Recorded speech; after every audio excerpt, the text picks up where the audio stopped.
नमस्कार. तर रिनीट होणार हे तर कन्फर्म झालेलं आहे. पण ह्यामध्ये पॅरेंट्सना पण एक महत्त्वाचा मुद्दा शेअर करणं आम्हाला महत्त्वाचं वाटतं, की रिनीट होणार असल्यामुळं प्रोसेस थोडीशी पुढे गेलेली आहे. ह्यामध्ये एका गोष्टीचा फायदा पॅरेंट्सना पण काय होऊ शकतो, तर डॉक्युमेंटेशनसाठी तुम्हाला जास्त वेळ मिळणार आहे. त्यामुळे जी लोकं महाराष्ट्र स्टेट प्रोसेससाठी जाणार आहेत आणि ज्यांना caste certificate, caste validity, non creamy layer ह्या गोष्टींची तयारी करायला आत्ता थोडंसं अवघड झालं होतं. Specially for caste certificate, caste validity ज्यांनी अजून अप्लाय केलेलं नव्हतं किंवा जस्ट अप्लाय केलेलं होतं 2-3 दिवस झाले होते.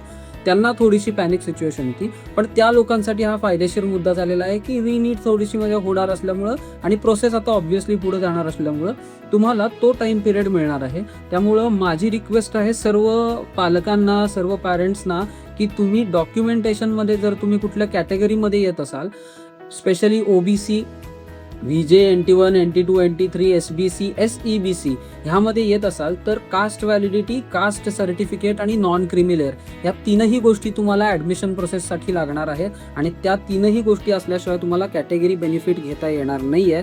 त्यामुळं त्या 3 डॉक्युमेंटेशनसाठी मेन कामाला लागू शकता आणि तुम्ही अजून अप्लाय केलं नसेल तर करू शकता.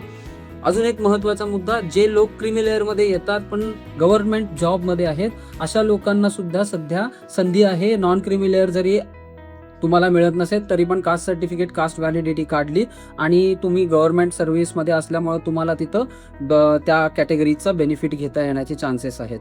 ह्यासारखी अजून इन्फॉर्मेशन मिळवण्यासाठी फॉलो करा अस्मी करिअरला. धन्यवाद.